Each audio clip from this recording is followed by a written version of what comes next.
My guest on the show today is Matlin Pessarra, one of my Inspired Organizer students in Charlotte, North Carolina. In the 2 short years Matlin has been in business, she has grown a massive Instagram following, and she's worked with a number of local influencers and celebrities in Charlotte. So I invited her on the podcast today to talk all about collaborations. You're listening to the Pro Organizer Studio podcast with Jen Obermeyer. Thank you for joining in. Jen makes it her mission to broaden the horizons of savvy businesswomen in the organizing industry by instilling confidence and inspiring authenticity. She is a devoted business coach and founder of the Inspired Organizer program.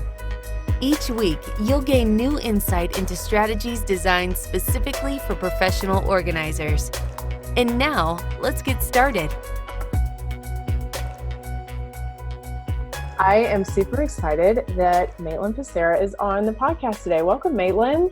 Hi, thank you. Yeah. Okay. So Matlin is in Charlotte, North Carolina, and I want Matlin to tell her story about her business because she has recently celebrated a business anniversary. Isn't that right? Yes. Is it 2 years now? 2 years. Ooh. Okay. And I know she started under a different name and then she rebranded and came to the name she is now. So Matlin, you can tell it best.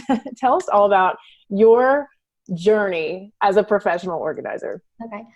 I am the queen of adding way too many details, but so I started off as a teacher. I taught, and I thought that was what I was going to do my entire life. That was my plan. And somehow organizing sort of happened, and it was something that was very, very gradual. I was helping people with it as early as during college. And then while I was teaching, I had so many people asking for help with their classroom and their homes. And it started getting to a point where I was like, I should ask for people to pay for this.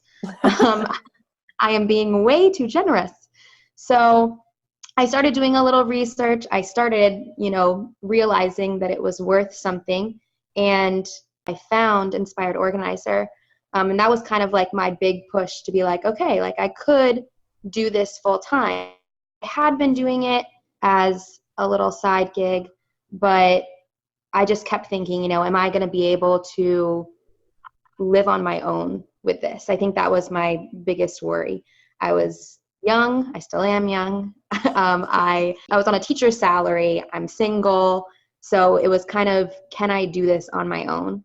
And I decided to sort of take the leap, which I know is not the best route always to go, but I was kind of in that mindset of, if I'm going to do this, I'm just going to see if I can make it happen. And so I moved to Charlotte and started full time at the same time, because I kind of decided that Charlotte would be the best place to do this. And since moving here, I've been doing it for 2 years full time now. When I moved here, it was kind of I'm going to see if I can make this work. And if it doesn't work, I will find a teaching job. I sort of had that to fall back on, and that hasn't had to happen. And it still kind of blows my mind that I am doing this full time. But I love it. That is awesome. So Matlin started off with a pretty specific niche. Will you tell us about that and about how your business has sort of evolved over the past 2 years? Yeah. So I started off really focused on closets. And a big part of that is that I saw how much crap people had in their closets, to put it nicely. Yeah. And it just sort of blew my mind, because I was always someone who kept a pretty small wardrobe. And I would always be reselling my clothes. And people asked me to help, but when I would go through their closet with them, I was like, you can't even find what you have, so how are you supposed to figure out what you want to get rid of? And so that's where that sort of started for me. And then I decided to include reselling as a part of my services, because I wanted to have something that other people didn't have. And so the reason that at first the business name was Minimized Closet was actually just because of pressure from other people. It was more my family and friends. When I talked to them, Minimized was always in my head. I mean, that had been a name that had been in my head for a few years. And people just kept saying, well, people won't know what that is. They need a focus. They need to know what you're doing. And so I kind of let them get into my mind, and I ended up putting closet in the name. And I had that for the first year, but I felt like it limited me in terms of so many people. I would come and work on their closet and they'd say, but do you do other things or do you just do closets? Because I love doing pantries. I love working in playrooms. Closets are definitely a favorite, but I never wanted to be limited to just closets. So I ended up dropping that part of the name after the first year. I was a little iffy about doing that because I was like, we've only been in business, confuse people. But what overrode that was I would rather do it now than continue with this name and confuse them more later. So I felt like doing it sooner than later was better. So maybe like an early lesson learned is having a niche is not a bad thing. Maybe making it your name is not super advisable, because then it doesn't give you a lot of room to grow. Right. I felt very limited by the name. Like I felt like I had to mostly post pictures of closets, and I had to, my website had to focus on closets, but I love other things and I didn't want to only be the closet person. Okay, so one of the things that I admire about Matlin's business is that she has a beautiful Instagram, and it has really been a big source of clientele for her because, it's kind of like, which comes first, the chicken or the egg? She really focused a lot on Instagram as a marketing tool, where she was posting pictures of said closets among other projects that she was doing. All right, so Matlin, tell us a little bit about that. Like, how did you know, or what made you sense that Instagram was your thing, like that you really wanted to pretty much like just go all in on in terms of like focusing your marketing efforts there? I think a big part of that for me was honestly knowing that that was what I was comfortable with and that I already knew. I'm 28, so when I started, I was 25, and I'm in that age range. When I tried for a while at first, especially to do a little bit of everything and kind of figure out what felt right. And Instagram was just more natural. And so I kind of grown up with Instagram. But yeah, so that's definitely why I focused on it, because I knew I was comfortable with it and I didn't want to be forcing myself and spending all this time learning something if I wasn't sure if it was going to help. From the very beginning, I was getting clients from Instagram. So I was like, why sit here and spend my time or my money elsewhere when I know that this is working?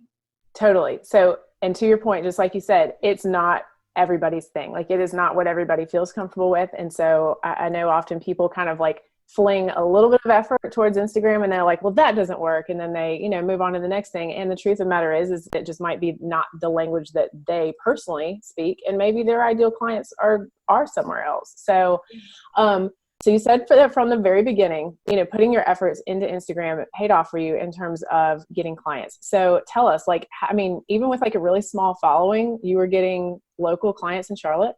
Yeah, I was very strategic in who I followed, or who Instagram can sort of be a game. And I'm sure that people see that when you get on there, you'll have people that all of a sudden like 5 photos, and then you go and look at them, but they're not following you. There are those sneaky things that businesses do. And so I kind of went that route on my own, but so like not going around and just liking a bunch of these people's photos, but I would find local real estate agents, local closet companies. So I would go and find their Instagrams, follow them, comment here and there, got people's attention because people would see the screen name and go over, see my Instagram, see my photos. And that's what happened quite a few times, was people DMing me on there and saying, like, I just noticed you. I would love to chat. I could use your help.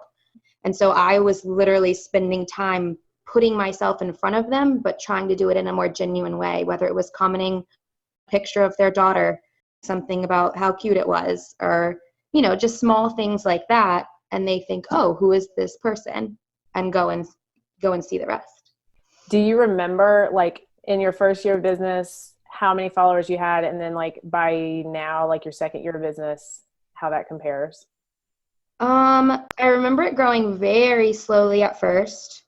And I don't know, there were a couple things that I remember. Like I remember Marie Kondo shared one of my photos. And that day it just skyrocketed quite a bit.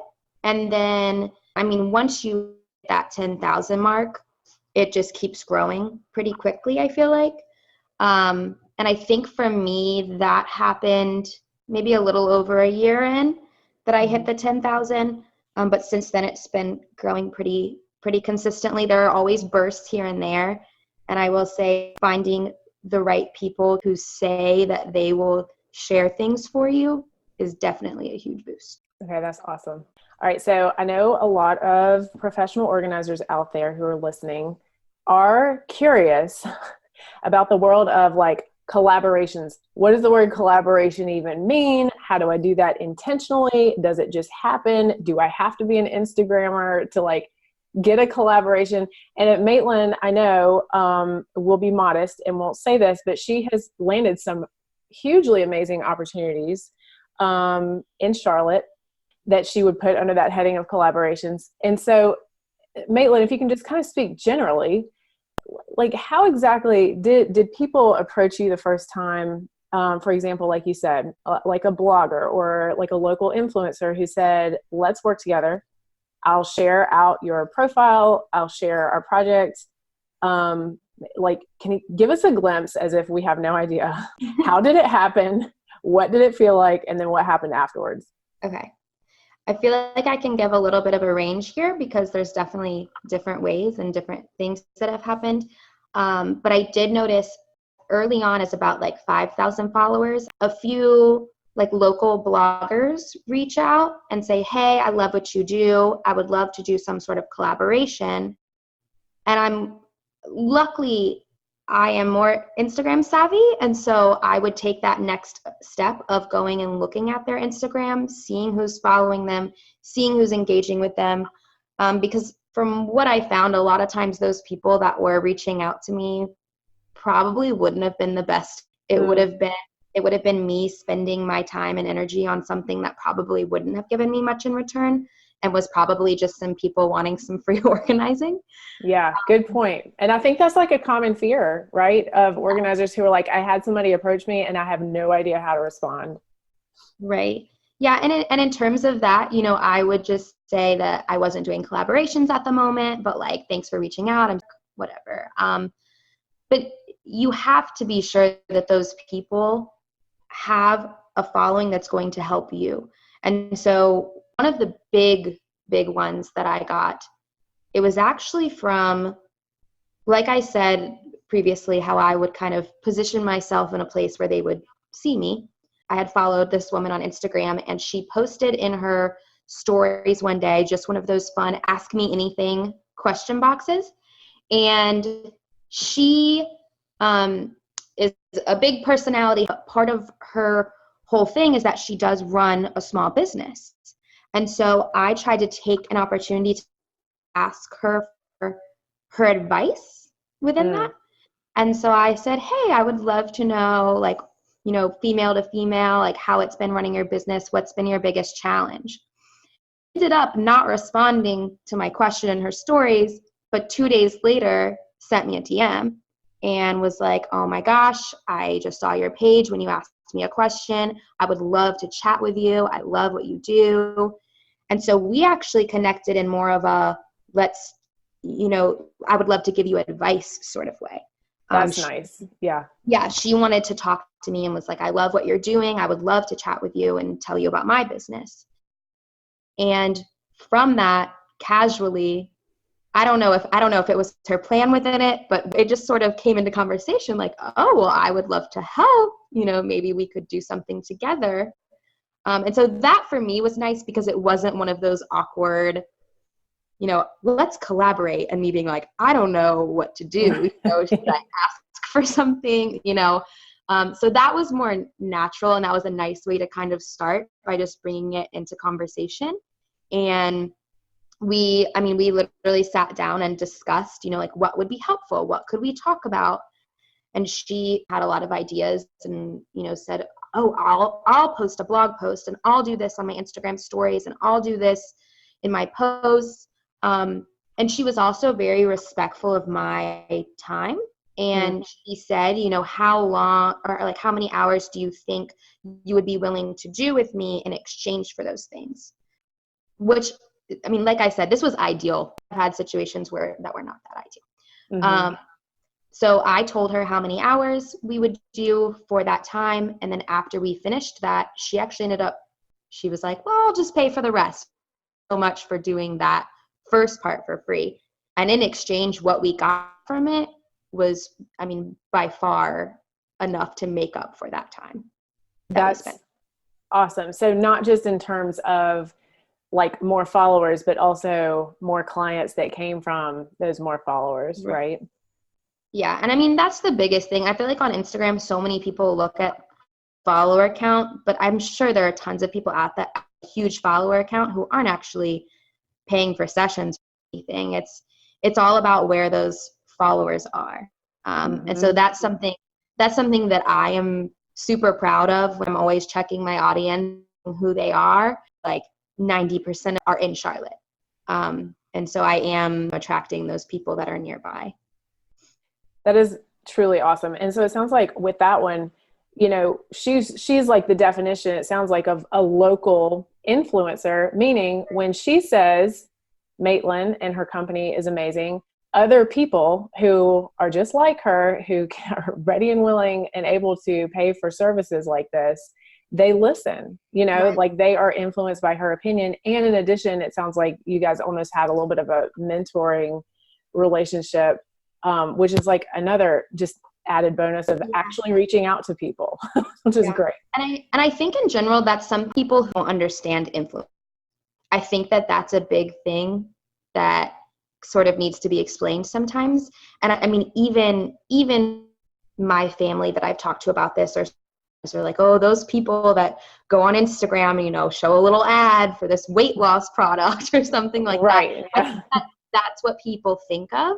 But in reality now, so many big businesses, these big companies, they're paying influencers to wear things for them or to take pictures of things or share things in their stories way more than they're buying like commercial time or physical ads, because that's where people are looking, you know, to recommendations for things.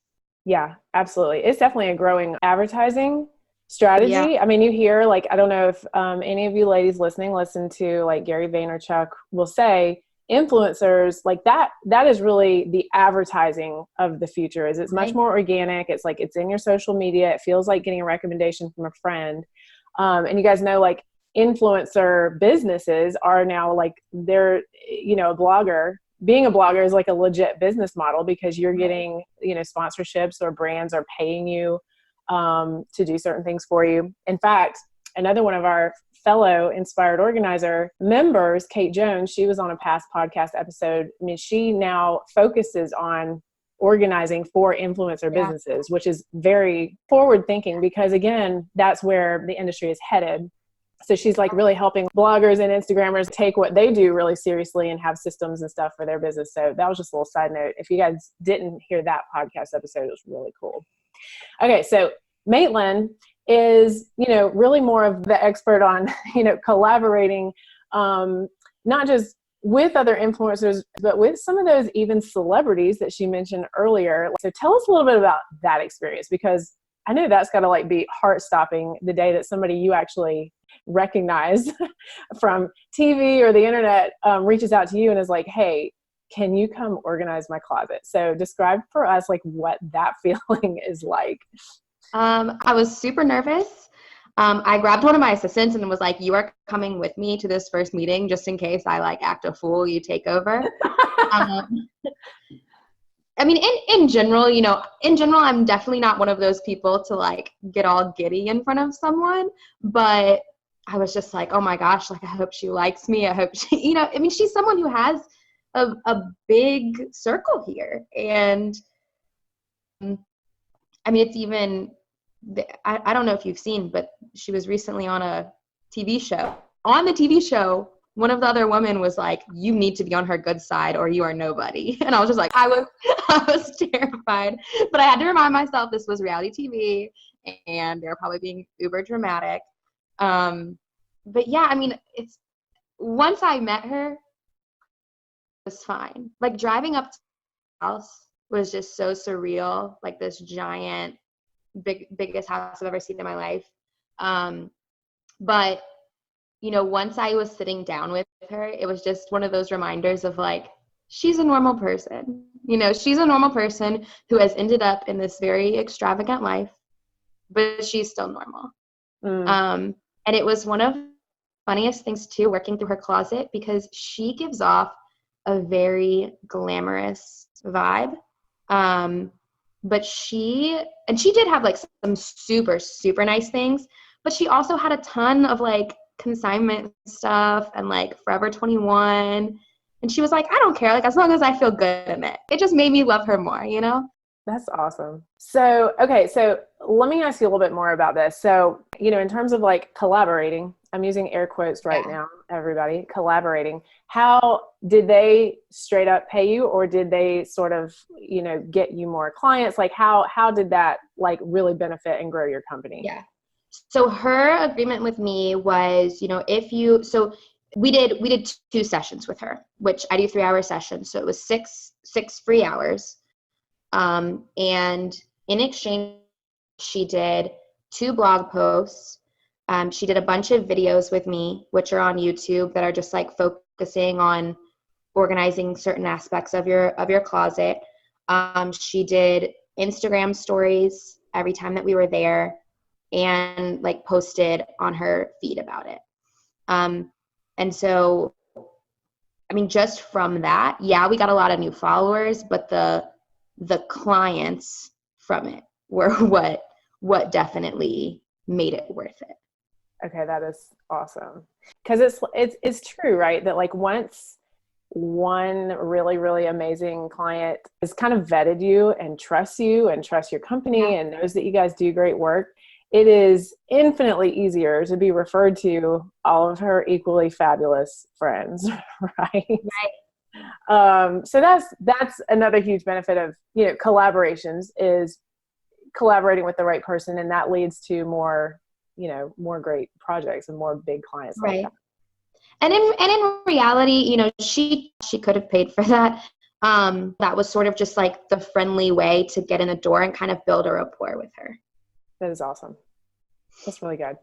Okay, so I know that you know, for some people out there who have ever asked themselves, like, you know, especially when they're starting out, or even when they're still in like, you know, that beginning growth phase, they've asked themselves like, should I ever work for free? And I don't, you know, if you're familiar with me and my advice, I'm always saying like, sure, you can work for free, but be really choosy about who it is. Like, don't work for free for like your mom's friend who is never going to pay. She's never going to pay you, and she has no friends that can pay you. So like, if you feel the need to like donate your time for experience, that is one thing that I think that you should get over as quick as possible, because you likely are already great at what you do. It's just a matter of like getting your feet wet and getting like super comfortable. But if you are ever going to give away some free sessions, like this is it, right? Like this is, yes, you do donate your time when it's going to really benefit your business in a big way on the back end. And so like, that's what really like a collaboration can be, anything that fits that definition. Yeah. And I definitely agree with the whole mindset of not giving away a ton of your time for free. For me, it was more of a choice, especially earlier on. I just knew that I didn't have the budget to be spending money to advertise myself or market myself in any way. And so I said, you know what, this is free. It's a little bit of my time, but it can get you in the doors with the right people. But I think that the things that I've learned, if anything, from working with a lot of women in Charlotte, is that everyone wants to help you. I feel like innately everyone wants to help each other. And so I never present it in a way of like, I'll come do this for free if you share this for me. It's more of a like, I really value you as a person in our community, and I've loved seeing what you've shared, and I've loved seeing what you've done. If there's anything I could ever do to help you and like us help each other in return, I would love that. And I think that them seeing like, wow, like she sees me as someone who could help her, sort of I don't know, they go ahead and like put themselves in that position. And that was definitely how I approached it with the bigger celebrity that I worked with, you know, and I was always so grateful, and I was very vocal about that to her. I would say, you are such a big person in this community. Like, people trust you, and I really appreciate this. And I think that hearing that from me, like, made her want to help me too, as well. Oh yeah, no, absolutely. I think people who are in that position don't want to be seen as just like a pocketbook or just, what's the word? They don't want people just constantly trying to get something from them. They really want to feel like they're, like you said, a valuable human being. So Matlin was smart. She was smart about her messaging with that. Have you had any experience where you completely like cold approached anyone yet, or have all these people come to you? I have. There was one time when things were just getting pretty slow for me and I was getting nervous. And the reason I did it as well, I know a lot of inspired organizers are brand ambassadors for iDesign, and I am one as well.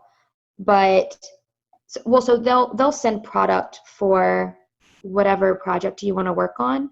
And I've seen some people, use it in their own homes. I'm a single girl in an apartment. Like, I don't need a bunch of this organizing product. This is not where I'm going to be forever.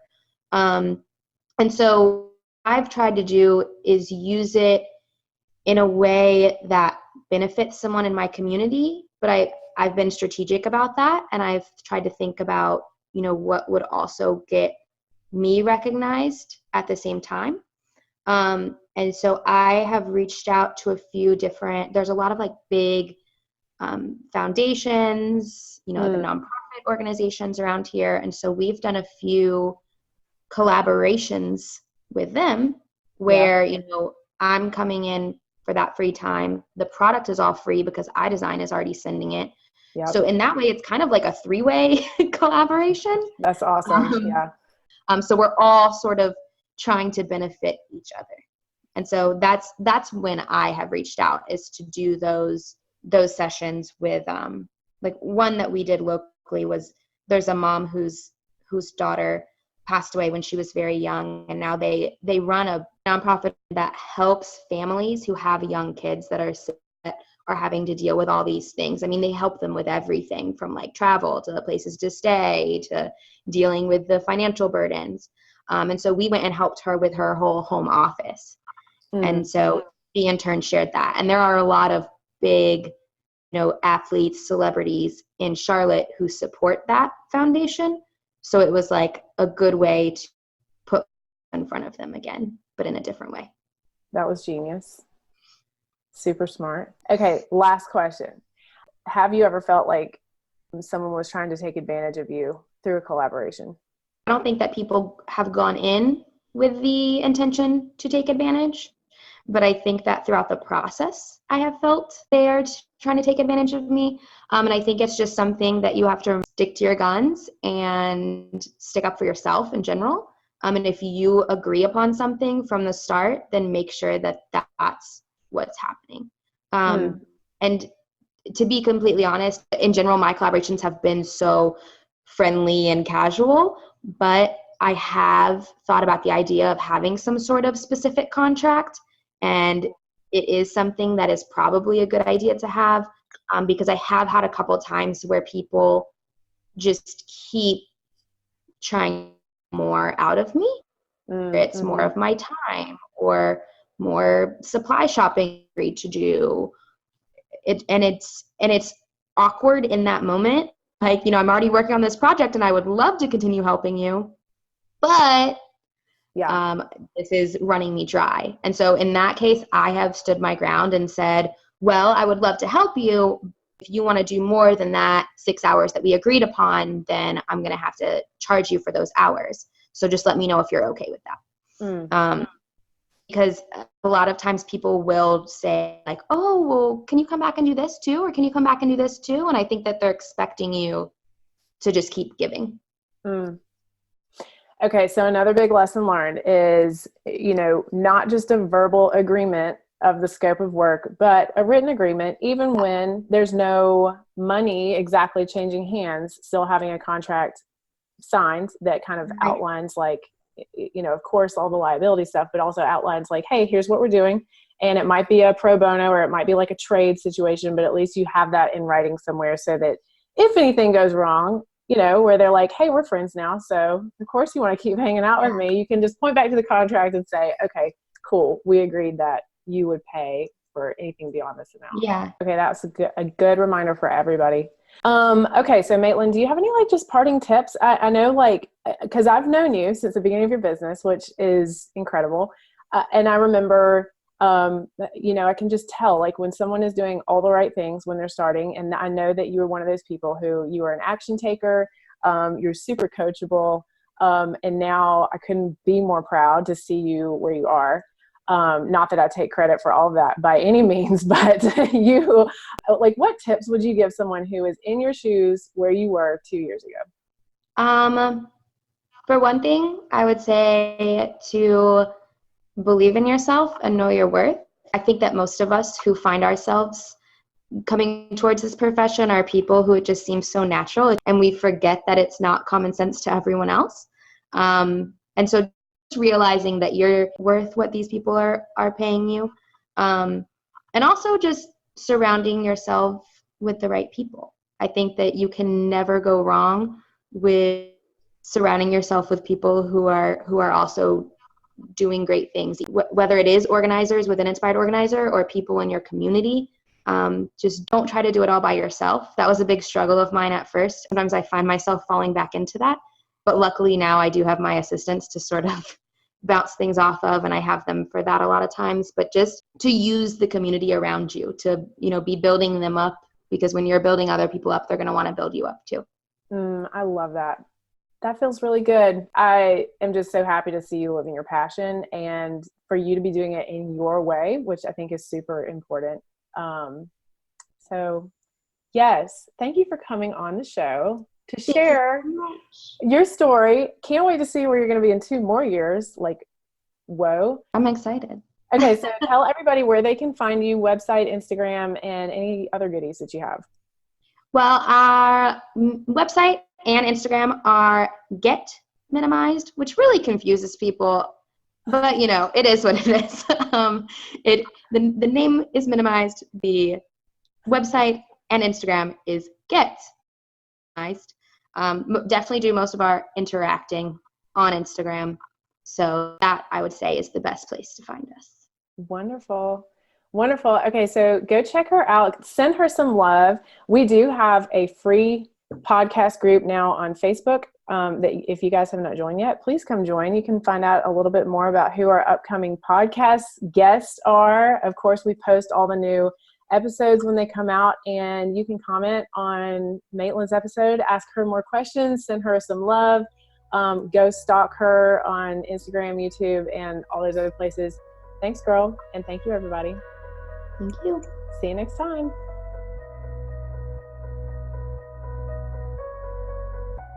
Thank you for listening to the Pro Organizer Studio podcast. If you'd like to learn more about time-saving services and resources for professional organizers, visit www.proorganizerstudio.com. And if you'd like to get Jen's roadmap to success for launching and growing your professional organizing business, go straight to www.poroadmap.com.